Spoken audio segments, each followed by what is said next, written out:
Hello, আসসালামু আলাইকুম। Welcome to Abrar's kingdom vlog. নতুন আরেকটি ব্লগ আপনাদের সাথে শেয়ার করছি। তো এই তো সকাল সকাল বাইরের ভিউটা আপনাদের সাথে শেয়ার করলাম। তো সকালে ব্রেকফাস্ট রেডি করে নিচ্ছি। তো আজকে রুটি বানিয়েছিলাম ব্রেকফাস্টে। তো আজকে রুটির সাথে ডিম ভেজে নিব, সাথে লেফট ওভার বাঁধাকপি ভাজি ছিল আগের দিন রাতে, তো সেটা নিব সাথে। তো তাদের ঘুম এখনও শেষ হয়নি, ঘুম থেকে উঠাতে আসলাম যে ব্রেকফাস্ট রেডি, উঠো। তো আমার ছেলে ঘুম থেকে উঠবে না, সে আরও ঘুমাবে, আর মেয়েও শুয়ে আছে। তো ছুটির দিন নর্মালি সবাই একটু লেট করে ওঠে, কিন্তু ঘরের যারা গৃহিণী তাদের আর লেট করে ওঠা হয় না, সেই কাজ থেকেই যায়। তো আবার সকালবেলা যখন ব্রেকফাস্ট করবে তখন তার বোনকে পাশে রাখতে হবে। তো বোন শুয়ে আছে। তো বাচ্চাদের খাওয়ানো শেষ করে আমি আবার দুপুর রান্না চলে আসলাম। তো দুপুর রান্না আজকে এটা একটা সিমের বিচির মতোই।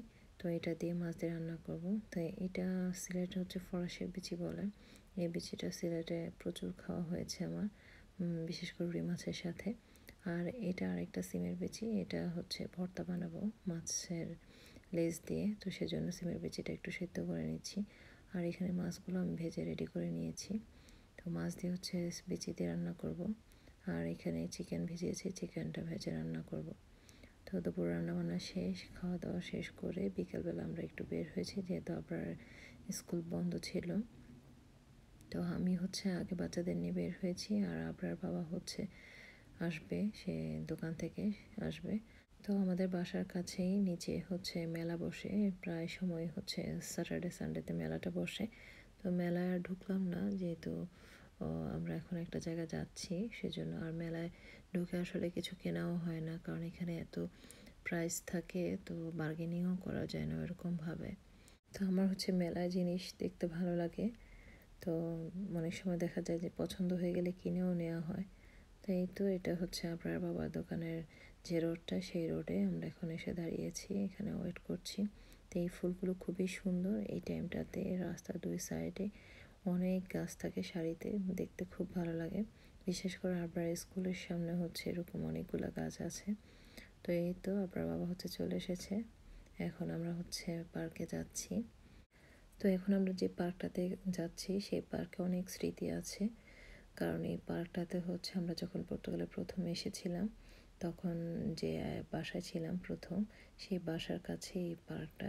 তো এই পার্কে অনেক যাওয়া হয়েছে। এখানে আমরা একবার ফুচকা পার্টিও করেছিলাম, কিন্তু তখন অবশ্য ইউটিউব চ্যানেল ছিল না, তো সেজন্য আপনাদের সাথে শেয়ারও করা হয়নি। তো এই পার্কে অনেকবার গিয়েছি। পার্কটা অনেক বড়, দেখতে অনেক ভাল লাগে। তো আমরা একটা সাইডে এখন বসবো।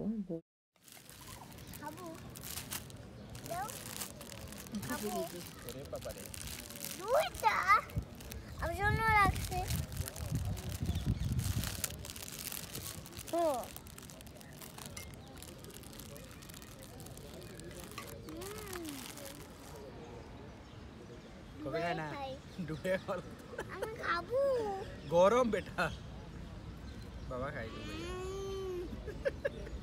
এটা দেওয়ার সব মুখে স্পন দিতে আছে। ওকে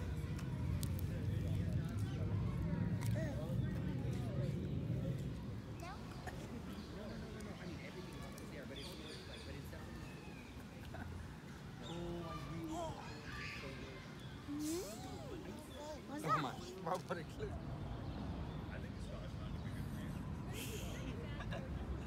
খারাপ করার অবস্থা দেবো না। তো আমি ছোট একটা ফ্লাক্সে করে কফি এনেছিলাম, তো কফি খেয়েছিলাম আমরা, খুব ভালো লেগেছিল। তো আপনারা তার বাবা বল খেলতে যাচ্ছে, আর এখানে আমি এরাকে একটু দই খাইয়ে নিচ্ছি। তো তারা বল খেলছে, আর আমি দই খাওয়ানো শেষ করে তাদেরকে একটু দেখতে আসলাম যে কি করছে তারা। তো এখানে এসে দেখি যে তারা বাপ ছেলে খুব ভালো এনজয় করছে। তো আমার মেয়েকেও দোলনায় বসিয়ে দিলাম। সে দোলনায় বসে প্রথমে ভয় পায়নি, কিন্তু তার বাবা একটু জোরেই ধাক্কা দিয়ে ফেলেছিল, তো ভয় পেয়ে পরে কান্নাকাটি শুরু করে দিয়েছিল। আর এই পার্কটাতে এত সুন্দর সুন্দর কিউট ময়ূরগুলো দেখতে ভালো লাগে খুব। তো বড় একটা ময়ূর দেখলাম, আবরারকে দেখাচ্ছে, আবরার এই প্রথম দেখলো এখানে। তো আরও অন্যান্য যে বাচ্চারা, তারাও ময়ূরটাকে দৌড়াচ্ছিল। একটা সময় ময়ূরটা কি করলো, ওদের দৌড়ে একদম ভয়ে ময়ূরটা উপরে উঠে গেল। তো এই যে আবরারও দৌড়াচ্ছে ময়ূরের পেছনে, আর আমি একটু ভিডিও করছি। আসলে ছোটোবেলার কথা মনে পড়ে গেল। আগে ময়ূরের পেখম আমরা বইয়ের মধ্যে অনেক রেখেছিলাম। তো ময়ূরটা হচ্ছে উপরে উঠে গেল এই ঘরটার উপরে। তো এখানে এই যে ছোট্ট আর একটা কিউট ময়ূর, তো বড়টা হচ্ছে এই সাইডে দাঁড়িয়েছিল। আর এই তো আমরা এখন চলে যাব। তো আমার ছেলে হচ্ছে না, সে বলছে যে আর একটু খেলবে। তো পরের দিন হচ্ছে আবার স্কুল আছে, তো সেজন্য আবার বাবা বললো যে চলো আমরা তাড়াতাড়ি চলে যাই, কারণ বাচ্চাকে খাইয়ে আবার ঘুম পাড়াতে হবে তাড়াতাড়ি। সকাল সকাল হয়তো ঘুম থেকে ওঠার সময় আবার খুব কান্নাকাটি করে।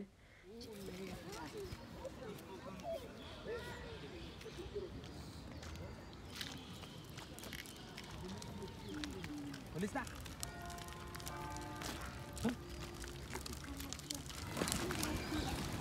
এই এই আমার পেয়ারা লাগছে দেখ।